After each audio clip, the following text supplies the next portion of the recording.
Sir ইহঁত আহিছে। নমস্কাৰ।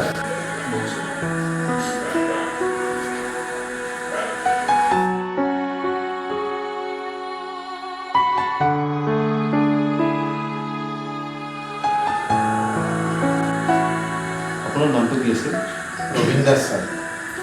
আচ্ছা, এটা কথা কওকচোন, আপোনাৰ ছোৱালীৰ কাৰোবাৰ লগত শত্ৰুতা আছিল নেকি, বা আপোনাৰ কাৰোবাৰ লগত শত্ৰুতা আছিল নেকি? কি যে কয় ছাৰ, আমি সৰু সুৰা ব্যৱসায় কৰা মানুহ, আমাৰ লগত কাৰ শত্ৰুতা থাকিব পাৰে? তাৰোপৰি আমাৰ ছোৱালীজনী প্ৰায় ঘৰতে সোমাই থাকে, তাইতো শত্ৰুতা থকা কথা আমি ভাবিবই নোৱাৰোঁ ছাৰ। নহয়, মানে আপোনাৰ ছোৱালী কোনোবা ডেকা ল'ৰাৰ লগত ঘূৰা ফুৰা বা প্ৰেম, কাৰণ পষ্টমৰ্টম ৰিপৰ্ট হিচাপে আপোনাৰ ছোৱালী 4 মান্থ প্ৰেগনেণ্ট আছিলে।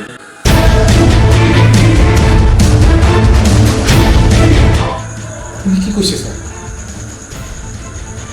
মইতো তাইক কেইদিনমান আগতে বিয়াৰ কথা পাতিছিলোঁ, তাইতো একো কোৱা নাছিল।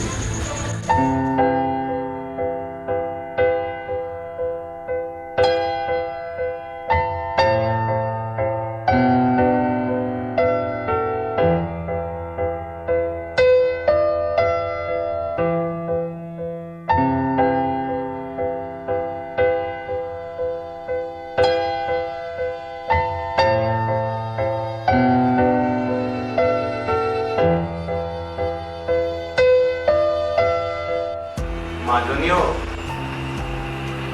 দেউতা, ভৰি হাত ধুই বোলো তোমাৰ পঢ়াৰ অলপ খবৰ কৰি যাওঁ, সেইকাৰণে আহিলোঁ। মইতো পঢ়িয়ে আছো দেউতা, আৰু পৰীক্ষালৈ বেছি দিন নাই নহয়। মাজনীও মাৰা ঢুকোৱাৰ পিছত তোমাৰ বৰ কষ্ট হৈছে। আপুনি যে কি কয় নহয় দেউতা, এইখিনি কষ্ট মোৰ কাৰণে একো নহয়। এৰাও মাজনী, লাহে লাহে মোৰ বয়সটো বাঢ়ি আহিছে। অন্ততঃ মই জীয়াই থকা কালত তোমাৰ সংসাৰখন পাতি দিব পাৰিলে মাৰাৰ আত্মাই অন্ততঃ শান্তি পালে। আপুনি যে কি কয় নহয় দেউতা, অন্তত মোক পঢ়াখিনি শেষ কৰিবলৈ দিয়কচোন, আৰু মই যদি এতিয়া বিয়া হৈ যাওঁ, ঘৰখন কেনেকৈ চলিব? হ'লেও মাজনী, বয়সটো ৰৈ নাথাকে, এদিন হ'লেওতো তুমি নিজৰ ঘৰখনলৈ যাবই লাগিব। চাওক দেউতা, ভণ্টি এতিয়াও সৰু হৈ আছে, আৰু এই ঘৰখন এৰি থৈ গ'লে আপোনাৰ কি অৱস্থা হ'ব? ভণ্টিৰে পঢ়া শুনাত বহুত অসুবিধা হ'ব নহয়, গতিকে এতিয়াই বিয়াৰ কথা ভাবিবই নোৱাৰোঁ। জানো কি ভাবিছা। দেউতা, চাহ দিছোঁ, আৰু সোনকালে। গৈছোঁ ৰবা।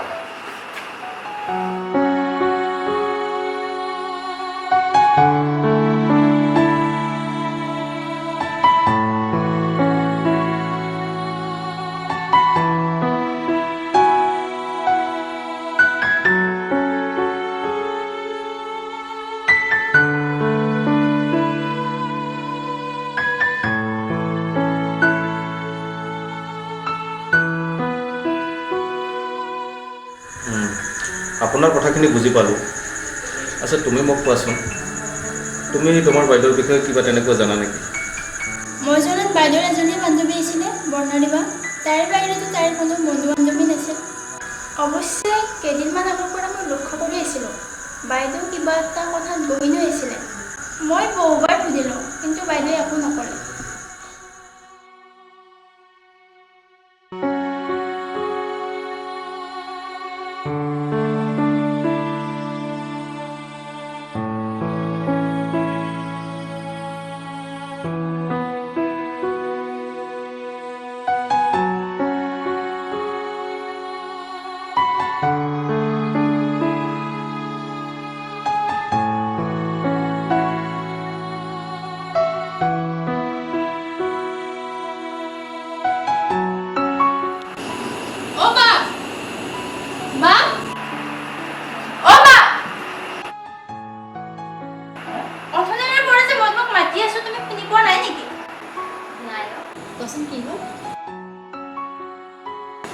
কেইদিনমানৰ পৰা মই দেখি আছোঁ তুমি কিবা এটা কথা চিন্তা কৰি আছা। কি ভাবি আছা মোক কচোন, মোক ক'ব নোৱাৰি নেকি? মোক আজি ক'বই লাগিব। একো নাই, এক্সাম আহিছে নহয়, সেইকাৰণে অকণমান টেনশ্যন হৈ আছে। পিছে কচোন, তই মোক কিয় মাতিছিলি? তোমাক দেউতাই ভাত খাব মাতি আছে, তুমি তুমি আহা মই যাওঁ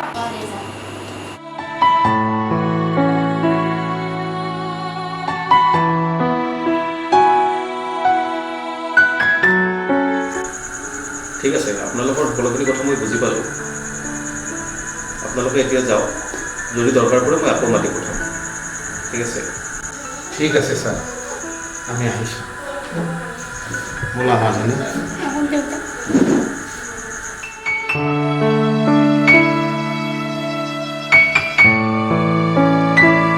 তুমি এটা কাম কৰাচোন তাৰ বান্ধৱীজনী আহিছে নহয় বান্ধৱীজনীক অকণমান মাতি দিম ওকে স্যাৰ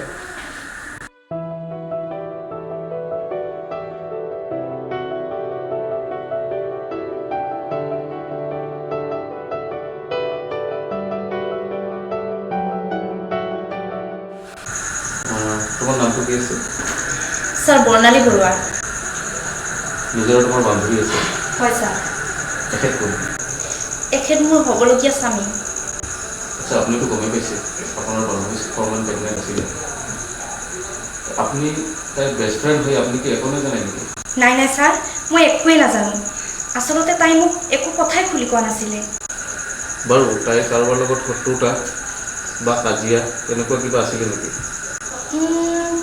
হয় হয় ছাৰ মোৰ মনত পৰিছে আমি কেইদিনমান আগতে পাৰ্কত ফুৰিবলৈ গৈছিলোঁ আৰু তেতিয়াই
কি হল তোমাক দিয়া প্ৰস্তাৱটো মোৰ আজি 3 দিন হ'ল একো উত্তৰ নাই যে চাওক কবিতা আপোনাক মই আগতেও কৈছোঁ আৰু এতিয়াও কওঁ আপোনাক মই ভাল পাব নোৱাৰোঁ আৰু তাৰ পিছতো আপুনি কিয় ইমান আমনি কৰি আছে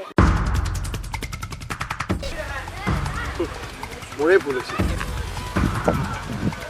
আচলতে মই তোমাক যেনেকুৱা ছোৱালী বুলি ভাবিছিলোঁ তুমি তাৰ ওলোটা কি লৈ তুমি ইমান অহংকাৰ কৰিছা ৰূপ লৈ এই ৰূপটোৰ বাহিৰে তোমাৰনো আছেই বাকী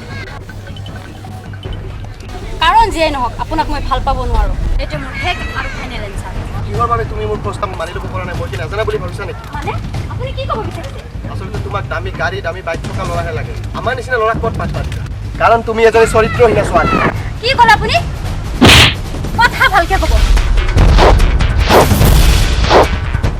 তুমি মুখ মাৰিছা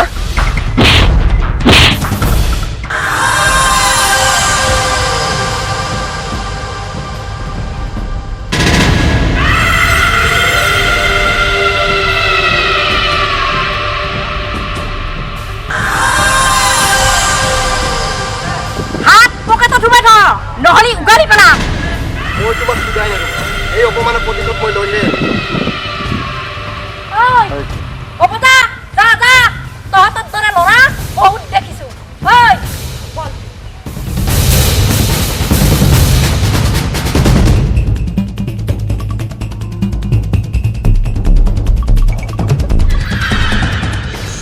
আপুনি ল'ৰাজন চিনি পায় হয় ছাৰ চিনি পাওঁ আমাৰ গাঁৱৰে ল'ৰা ঠিক আছে আপুনি এড্ৰেছটো লিখি দিয়কচোন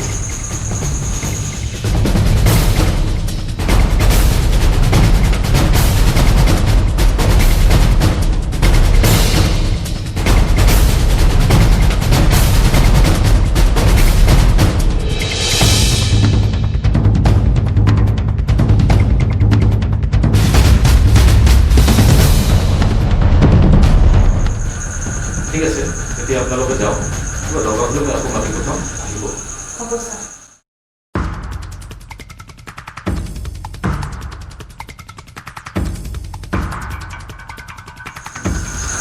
এটা কাম কৰিবা এই ল'ৰাজনক সেই ব্যৱস্থা